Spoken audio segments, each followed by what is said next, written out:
여러분 혹시 지나다니면서 이런 간판 보신 적 있으신가요? 가나안 식당, 가나안 농장, 그 외에 수많은 가나안 땡땡땡. 교회 다니시는 분들은 많이들 익숙하시죠? 젖과 꿀이 흐르는 가나안 땅. 그럼 여기는 어디일까요? 영화 매트릭스 속에서 인간들이 기계들에게 저항하던 쉼터, 바로 시온입니다.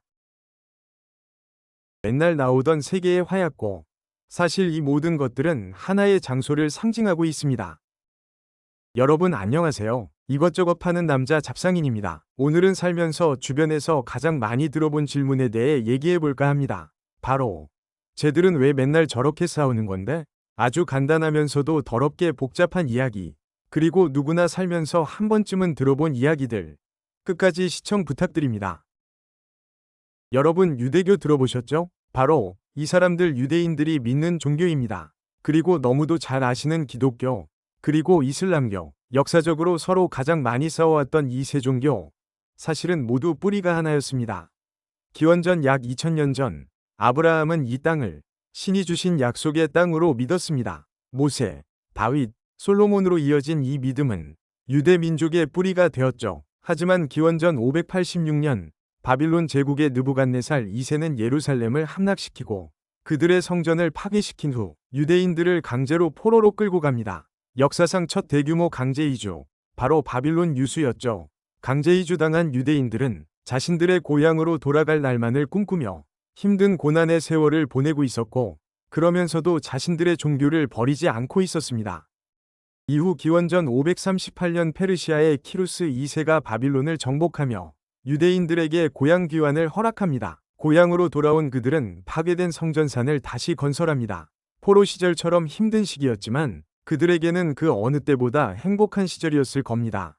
그리고 유대인은 드디어 이 땅, 예루살렘의 한 언덕에 자신들의 나라와 2차 성전을 세우게 됩니다. 이곳은 지금까지 성전산이라 불리며 유대교의 가장 거룩한 장소로 기억되죠. 그런데 센 놈들이 나타납니다. 기원 후 1세기, 유대 땅은 로마 제국의 지배 아래 있었습니다. 이곳을 지배한 로마 제국은 성전 안에 제우스의 석상을 세우고 돼지를 바치는 등 자신들의 종교 성전으로 삼았습니다. 지금도 유명한 통곡의 벽은 이때 성전을 뺏긴 유대인들이 서쪽 벽에서 벽에 기대 통곡하면서 지어진 이름입니다. 무거운 세금, 부패한 종교 엘리트, 그리고 하나님이 침묵하는 것 같은 현실 속에서 민중의 삶은 고단하고 불안정했죠. 그런 시대 속에 예수라는 인물이 등장합니다. 그는 병든 자를 치유하고 죄인들과 식사를 나누며 하늘나라는 강자 아닌 약자의 것이라 말했죠. 그의 가르침은 기존 질서와는 너무 달랐고 수많은 민중의 마음을 움직였습니다. 유대교는 예언자들만 인정하고 아직 메시아는 오지 않았다고 믿습니다. 그런데 예수는 자신이 메시아라고 말했을 뿐 아니라 더 나아가 나는 아버지와 하나다. 즉 하나님과 자신을 동일시했습니다. 이는 엄격한 유일신 사상을 지닌 유대인들에게는 도저히 받아들일 수 없는 신성모독이었습니다. 결국 유대 지도자들은 로마인에게 예수를 신성모독자로 고발했고, 당시 로마 제국의 유대 총독인 본디오 빌라드는 그에게 십자가형을 언도합니다. 하지만 그 후 예수의 제자들은 예수가 죽음을 이기고 부활했다고 믿었습니다. 그들은 예수가 다시 나타나 그들과 함께하며 하늘로 승천했다고 증언했죠. 이 믿음은 단순한 위로를 넘어 그가 진정한 구세주라는 확신으로 이어졌습니다. 예수의 부활과 가르침은 제자들과 초대 신자들에 의해 글로 기록되기 시작합니다. 이 기록들이 훗날 복음서와 신약성경으로 정리되죠. 그 속엔 예수가 누구였는지, 무엇을 가르쳤는지, 왜 죽었는지에 대한 신앙의 핵심이 담기게 됩니다. 그렇게 예루살렘의 한 언덕, 골고다에서 처형당한 예수는 부활과 함께 기독교 신앙의 중심이 되었고, 예루살렘은 그의 죽음과 부활이 교차하는 거룩한 장소로 다시 자리 잡게 됩니다. 그리고 유대교의 성전상과 함께 이 땅은 두 종교가 겹쳐지는 격렬한 신앙의 접점이 되었죠. 그 후 600여 년이 흐름 뒤 7세기 아라비아, 이곳은 수십 개의 부족이 각자 신을 섬기며 살아가던 말 그대로 혼란과 무지의 시대였습니다. 이 시기를 자힐리아, 즉 무지의 시대라 부르죠. 그 무렵 메카에서 한 남자가 조용히 신의 뜻을 찾고 있었습니다. 그의 이름은 무함마드. 그는 정직하고 신중한 성품 덕분에 사람들에게 아민, 신뢰받는 자이라 불렸죠. 그리고 어느 날 밤 그가 기도하던 동굴에 천사 가브리엘이 나타나 신이 첫 메시지를 전합니다. 읽어라. 주님의 이름으로. 이것이 이슬람교의 시작이었습니다. 이후로 그가 받은 계시를 모아 경전으로 엮었고 이것이 바로 오늘날 우리가 부르는 꾸란입니다. 참고로 알라라는 단어는 하나라는 뜻입니다. 즉 유대교, 기독교와 같은 한 분의 신, 그분을 지칭하는 다른 표현입니다. 그 존재 한 분을 여호와, 하나님, 알라 등으로 다르게 부르고 있을 뿐입니다. 하지만 무함마드의 가르침은 메카 지도자들에게 받아들여지지 않았고 결국 그는 박해를 피해 추종자들과 함께 메디나로 이주하게 됩니다. 이 사건을 헤지라, 즉 이주라고 부릅니다. 이 사건을 본격적인 이슬람교의 시작이라고 볼 수 있습니다. 이슬람력도 이날을 기점으로 시작됩니다. 이곳 메디나에서 이슬람 공동체의 뿌리가 이곳에서 자라나게 되죠. 그런데 문제는 여기서 발생합니다. 이후 믿거나 말거나 무함마드는 메디나에서 하룻밤 만에 예루살렘으로 날아가듯이 이동하여 어떤 바위 위에서 천마를 타고 하늘로 승천하게 됩니다. 이를 미라지라고 부르죠. 하늘로 올라가도 하필 성전산 안에 있는 어떤 바위를 밟고 하늘로 올라갔다고 합니다. 메디나에서 밟고 올라가셨으면 아무 일도 없었을 텐데 하필 고생스럽게 그 멀리까지 가셔서 하필이면 또 유대인들이 그렇게 성스럽게 생각하는 그곳에 있는 바위를 고르시고 여하튼 원하든 원치 않든 이렇게 한 도시 예루살렘에 유대교의 성전, 기독교의 십자가, 그리고 이슬람의 발자국까지 세 종교가 모두 성지로 여기는 땅이 겹쳐지게 됩니다. 솔직히 까놓고 말해서 이건 싸우지 말라고 하기엔 너무 가까운 거리였습니다. 그렇게 관용과 사랑을 말하는 세 종교를 믿는 이들에 의해 수천 년 동안 여성과 아이, 노인을 가리지 않고 수많은 이들이 죽어나가는 전쟁의 시대가 시작됩니다. 이제부터 먹고 먹히는 피의 역사가 시작됩니다. 첫 포문은 이슬람이 열었습니다. 638년 이슬람 제국은 기독교가 점령하고 있던 예루살렘을 정복합니다. 하지만 이때까지만 해도 칼리프 오마르는 기독교 성지를 존중했고 유대인의 재입주도 허용했죠. 예루살렘이 이슬람의 손에 들어간 후 무슬림들은 무함마드가 승천한 장소, 그러니까 성전산 안에 하나의 사원을 세웁니다. 이게 지금도 뉴스에 굉장히 자주 나오는 아라크사입니다. 이제 예루살렘은 세 종교가 실제로 건물을 세운 땅이 됩니다. 처음엔 좋게 타 종교와 사이좋게 지내던 중 이상한 성격의 소유자였던 칼리프 알하킴은 성묘교회의 파괴를 명하였고 이로 인해 실제로 성묘교회가 파괴됩니다. 이 사건은 이로부터 수백 년간 이어진 십자군 원정, 십자군 전쟁의 명분이자 시발점이 되었습니다. 이후 1099년 십자군이 예루살렘을 공격하며 모든 것이 바뀝니다. 그들은 무슬림과 유대인을 가리지 않고 학살했고 도시 전체가 피로 물들었습니다. 그러던 중 1187년 살라딘이 예루살렘을 다시 탈환합니다.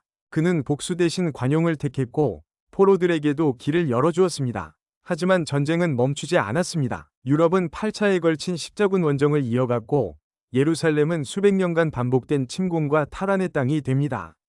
그러던 중 센 놈이 나타납니다. 오스만 제국. 무려 400년간 예루살렘을 통치하며 더 이상 누구도 이곳을 함부로 건드릴 수 없게 만들죠.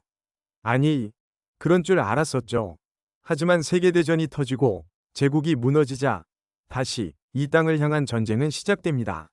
1914년 제1차 세계대전이 발발합니다. 유럽 전선뿐 아니라 중동 전선도 불타올랐죠. 오스만 제국은 동맹국으로 참전했지만 전쟁은 그들의 몰락을 재촉하게 됩니다. 그 틈을 또글랜드, 영국이 파고듭니다.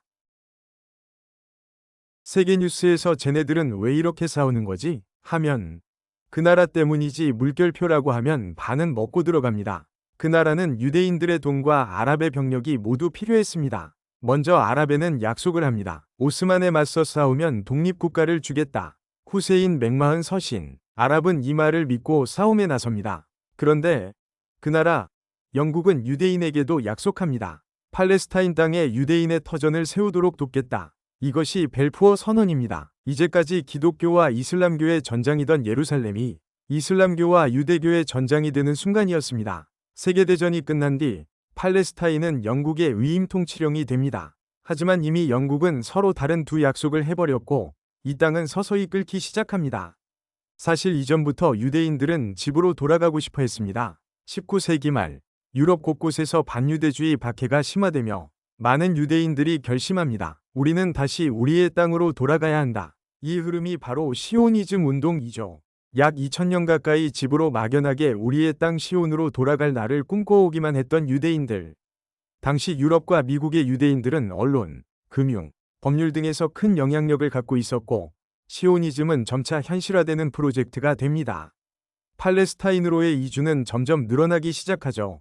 2차 세계대전 이후 유엔은 이 지역을 유대 국가와 아랍 국가로 나누는 안을 채택합니다. 그리고 1948년 이스라엘은 독립을 선언합니다. 미국은 세계에서 가장 먼저 이스라엘을 승인하며 이후로도 막대한 정치, 경제, 군사적 지원을 이어갑니다. 미국 내 강력한 유대 로비 세력은 의회와 언론을 통해 친이스라엘 스탠스를 강화하죠.